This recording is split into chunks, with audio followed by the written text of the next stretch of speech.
Monsieur le vice-président du Sénat, cher Thierry, Madame la députée maire, Madame la conseillère départementale, chère Séverine, Mesdames, Messieurs les représentants des services publics et civils, Mesdames, Messieurs les représentants de la vie associative, Mesdames, Messieurs les représentants du monde de l'éducation, de la santé, de la vie économique, commerciale, artisanale et du logement, Mesdames, Messieurs les représentants du monde sportif, culturel et de l'action sociale, Mesdames, Messieurs les maires et les élus des communes voisines et amis, et bien entendu notre conseil municipal, Mesdames, Messieurs, chers amis. Nous sommes ravis, avec les élus d'Oissel, de vous accueillir ce soir pour les vœux de la nouvelle année. Ces vœux nous donnent l'occasion de nous réunir et c'est toujours un grand plaisir de vous retrouver, aussi nombreux pour ce moment chaleureux et convivial. Merci à vous toutes et à vous tous d'être parmi nous ce soir et à chacune et chacun d'entre vous, j'adresse des vœux de santé, de bonheur, de paix et surtout de réussite dans vos projets. Avant d'entamer mon propos, permettez-moi en cet instant d'avoir une pensée émue et amicale pour Maurice Hall, disparu fin 2016, qui siégea à nos côtés durant près de 20 ans en qualité d'élu et d'adjoint au senior jusqu'en 2014. Très prochainement, notre centre technique municipal portera son nom en hommage à son implication comme employé municipal puis comme élu au service des Océliens. L'année 2016 s'éloigne donc, marquée par des attentats ignobles. Très récemment encore, celui d'Istanbul, de Berlin, mais aussi, plus proche de nous, celui de Saint-Étienne-du-Rouvray, notre ville sœur, qui a su, avec son maire, mon ami Hubert Villefranc, ses élus et sa population, répondre avec dignité et courage à cette attaque sordide, à cet assassinat ignoble du père Hamel, bien connu et apprécié de la population océlienne. Un acte de terroriste qui nous a révoltés, toutes et tous, en cette fin du mois de juillet. À chaque fois, à travers ces événements d'une violence extrême, notre République est malmenée, violentée, meurtrie. Mais, à chacun de ces actes inqualifiables, nos concitoyens savent se rassembler derrière des valeurs communes, liberté, égalité et fraternité. Ensemble, réunis dans l'adversité, nous montrons au terrorisme que la liberté de vivre, de penser, de s'exprimer, d'espérer est toujours vivace et qu'elle n'est pas prête de s'éteindre. À Oissel, comme dans beaucoup d'autres villes, la solidarité se manifeste spontanément. Au cœur de notre identité, ce principe s'impose face aux tensions de repli sur soi que certains voudraient attiser. Oui, notre ville est bien plus que le regroupement d'individus qui la composent. Elle est à la fois une et diverse, urbaine et humaine, multiple et équilibrée. Oissel est forte d'une dynamique de projet, d'une dynamique humaine et collective. Oissel est une ville qui avance. En 2017, notre action sera guidée par la seule volonté de répondre aux défis et enjeux qui se présentent à nous, dont le principal est d'accompagner nos concitoyens dans leur quotidien. Dans un contexte économique marqué par les difficultés, il est urgent d'imaginer l'avenir en consolidant le vivre ensemble. Message de nos vœux, magnifiquement symbolisé par les enfants, le personnel municipal, les enseignants de l'école Louis Pasteur, que je remercie ici chaleureusement. À l'heure où les financements d'État se font de plus en plus rares, où les villes se retrouvent devant des efforts à consentir, il nous faut rester plus que jamais unis et solidaires. C'est dans ce respect des valeurs de courage, d'honnêteté, de solidarité, de franchise et de transparence que nous continuerons à œuvrer pour notre ville. Depuis mars 2014, avec l'équipe municipale, nous avons agi et nous poursuivrons notre action dans la continuité des précédents mandats. Vous le savez, Ouessel s'attache au confort de vie de ses habitants.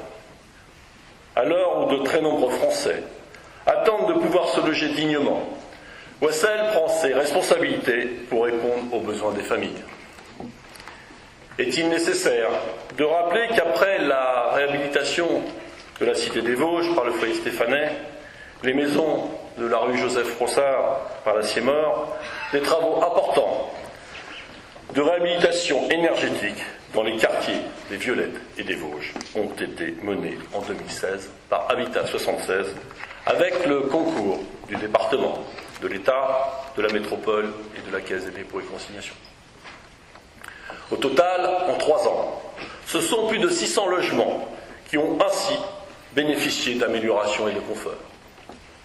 À cela vient s'ajouter la construction de 50 maisons individuelles à la ferme aux fraises, avec la Siémort et Habitat 76, ainsi qu'une nouvelle résidence sociale, Coalia, moderne et adaptée, une première étape dans notre volonté d'améliorer le quartier des Trois Cités, qui sera suivi, bien évidemment, de la démolition de l'ancien tripode. Ces rénovations ou ces constructions, réalisées par les bailleurs et les partenaires, à notre demande et avec notre soutien, permet à terme non seulement aux habitants de mieux vivre, d'embellir les quartiers et d'assurer un accueil adapté. Mais, et nous le disons avec insistance, il est urgent de revoir au niveau national les critères d'accès au logement social de qualité. Sans cela, pas de mixité sociale, pas de bien vivre ensemble, mais une concentration de problèmes et de difficultés en tout genre.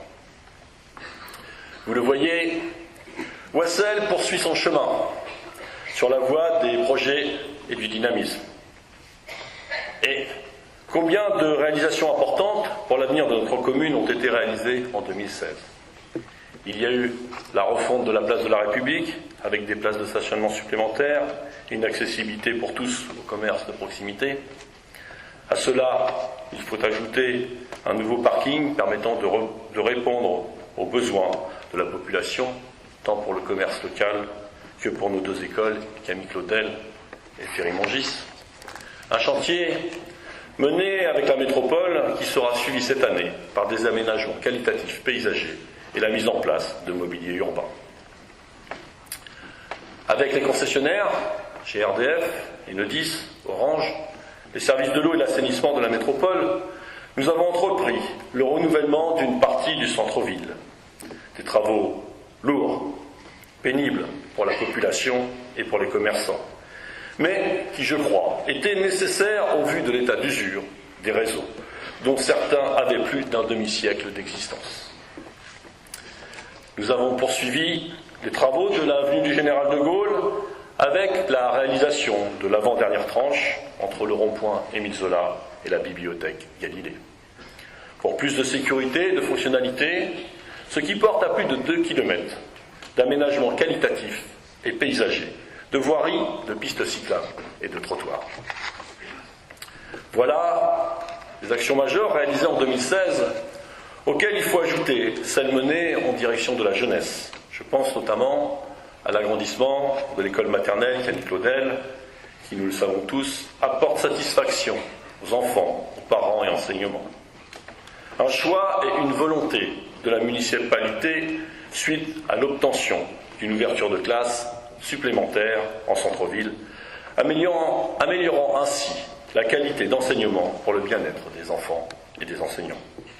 Grâce à cette réalisation, nous diminuons le nombre d'élèves par classe tout en augmentant la capacité d'accueil de l'école Camille Claudel. Une nouvelle satisfaction avec l'ouverture de 3 classes supplémentaires. Une ouverture à l'école Jean Jaurès maternelle et 2 ouvertures à l'école Jean Jaurès primaire, dont une réservé pour les enfants en difficulté d'apprentissage, obtenu avec Daniel Guelgan, notre adjointe aux affaires scolaires, pour la rentrée 2016-2017, suite à notre rencontre avec les responsables de l'éducation nationale. À chaque fois, la ville a pris ses responsabilités en y associant les moyens humains et financiers. Vous le voyez, nous sommes tenaces, combatifs et solidaires. Tenaces car au quotidien, nous accompagnons nos concitoyens en portant une vision et en ayant des exigences. Suite à mes propos sur le logement et l'éducation, je voulais à nouveau évoquer ici même, comme l'an passé, nos actions multiples pour la réouverture d'un poste de police nationale et l'attachement de notre population au maintien des forces de l'ordre sur notre territoire. Je tenais à vous l'annoncer, c'est tout récent, grâce à nos différentes actions, votre soutien et les interventions de Thierry Foucault au Sénat, qui, vous le savez, a toujours à cœur de défendre les intérêts des Océliens.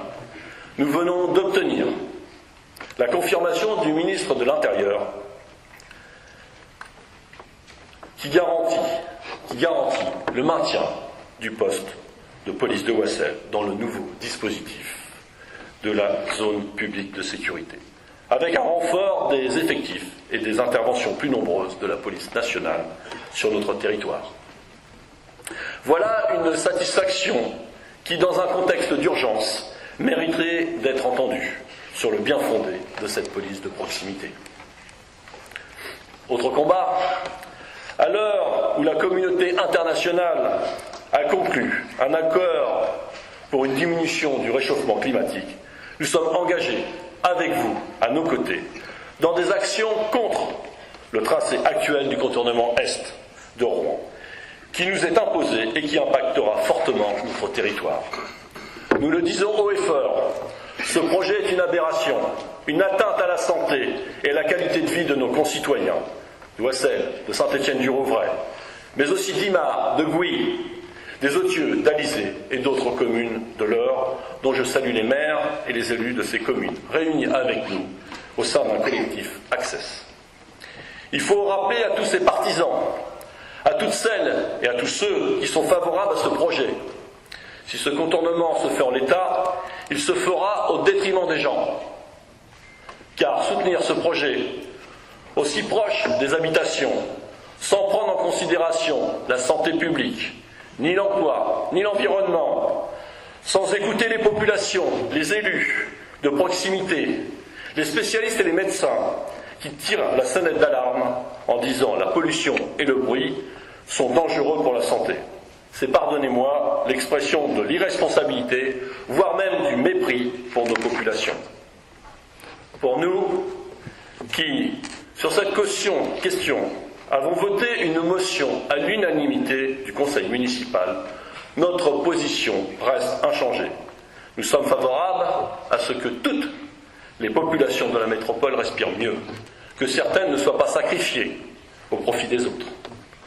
Récemment, en conseil de la métropole, à l'occasion d'une délibération sur le financement de cet ouvrage, nous avons rappelé notre vive opposition à ce projet, qui nécessitera pour sa réalisation à minima 490 millions d'euros de fonds publics. Comme vous le voyez, le combat n'est pas terminé. Nous entamons un recours auprès du Conseil d'État pour dénoncer l'irrecevabilité du tracé actuel. C'est en restant unis et mobilisés que nous ferons entendre la voix de la raison. Chaque reculade sur ce dossier est une avancée pour nous tous, un bien commun qu'il faut défendre coûte que coûte. Et puis, cela évitera peut-être aux élus, adeptes de ce contournement, d'être, dans 10 ou 15 ans, dans la difficulté, en essayant de justifier l'injustifiable, avec pour seul argument, nous ne le savions pas. Je le disais précédemment, Ouessel combative, mais aussi Ouessel solidaire. À Ouessel, nous savons nous unir, partager, être ensemble. Un des exemples les plus récents, la création avec le soutien du Centre communal d'action sociale de la ville de Oissel des ateliers de chantier d'insertion qui permettent l'accompagnement social, professionnel et la formation de 15 personnes sans emploi qui bénéficient ainsi d'une insertion par l'activité économique. Voilà une réalisation concrète qui va dans le sens de nos engagements et qui permettent de montrer à nos partenaires que la promotion et le développement économique de notre ville est source d'attractivité et de création d'emplois. Je pense bien évidemment, en disant cela, aux zones d'activité de la Sablonnaire et Seine-Sud, dossier défendu auprès de la métropole. Mais 2017 verra émerger bien d'autres projets. La reconstruction à neuf du collège Jean Charcot, un dossier porté et défendu avec nos conseillers départementaux, Séverine Bott et Hubert Villefranc, que je remercie vivement pour leur implication. La livraison de ce nouvel équipement est attendue par les élèves, les parents et les enseignants et le personnel d'encadrement pour la rentrée scolaire 2018-2019. La création d'un auditorium à l'école de musique et de danse, rue du Manoir, d'une capacité d'accueil de 120 personnes et l'amélioration de l'accessibilité du cercle culturel. La poursuite de la mise en accessibilité des bâtiments communaux dans le cadre de l'agenda d'accessibilité programmée. Autre dossier important, la rénovation urbaine, énergétique et acoustique de l'école Louis Pasteur dans le quartier de la Gare et cité des Landaux. La refonte complète de la rue Alsace-Lorraine dans le quartier du Bel Air avec l'enfouissement des réseaux. La création de nouveaux logements, rue Turgis, avec 22 logements collectifs et 3 maisons individuelles réalisées par la CIEMOR. Après l'acquisition en 2014 d'un terrain rue Cévennes, une réflexion est engagée pour la création d'un parking et de logements dans un secteur densifié où les rues sont étroites et desservent de nombreuses cours communes. Le remplacement du terrain multisport par un city-stade, place des Vosges. Enfin, suite au rachat des anciens locaux CPAM PMI, la création d'un pôle santé, rue Émile Zola, est en cours, de réalisation avec des professionnels du secteur médical, kinésithérapeutes et infirmières. Notre souhait étant, à terme, de voir s'y installer un médecin pour compléter utilement ce pôle médical. Vous le voyez, nos choix sont guidés par vos besoins, exprimés en matière de logement, d'emploi, de sécurité, d'enseignement de qualité et de services publics à la population. Tout ceci n'est possible sans une équipe municipale impliquée et compétente et des agents municipaux à la hauteur des enjeux qui sont les nôtres, car un maire seul ne peut pas agir avec efficacité. Oissel vit au rythme de ceux qui la font chaque jour, ses habitants, ses commerçants, ses artisans, ses bénévoles, ses entreprises, ses enseignants. Je suis d'ailleurs intimement convaincu que l'éducation, le soutien à la jeunesse, le sport, la culture sont de bons remparts contre l'individualisme, l'égoïsme et le repli sur soi. En matière de soutien à l'éducation, dans le cadre de l'accompagnement des enfants dans les activités périscolaires et dans celles des rythmes scolaires du jeudi après-midi, nous poursuivrons notre engagement en proposant aux enfants, en partenariat avec nos associations locales, des activités sportives, culturelles, manuelles, scientifiques, diversifiées. Pour notre jeunesse, après avoir établi un diagnostic, nous nous sommes inscrits dans la réécriture d'un nouveau projet éducatif local, permettant de redéfinir les actions éducatives en direction des jeunes, des enfants et des familles. En matière d'événements sportifs, notre ville a accueilli en 2016 les mondiaux de hand scolaire. Et dans quelques jours, les délégations du Chili et de l'Allemagne qui disputeront les 25 championnats du monde de handball masculin. Concernant les résultats, les Océliens ont une nouvelle fois brillé. Brillé avec un titre de vice-champion de France de step pour l'Espérance, un titre de champion de France junior en billard, mais aussi un titre de champion de France master pour notre élu municipal Johan Petit, des sélections en équipe de France, futsal, de basket. Le label d'or pour l'équipe de handball et un excellent parcours en National 1, le titre de champion d'Europe marathon en roller.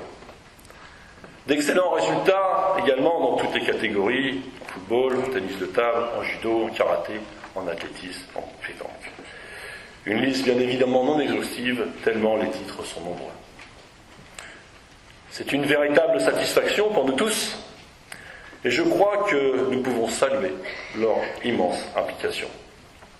Enfin, sur le plan culturel, après l'inauguration en 2016 de la fresque restaurée de l'espace Aragon, réalisée par Daniel Autoire, nous poursuivrons nos actions en offrant un large choix de propositions.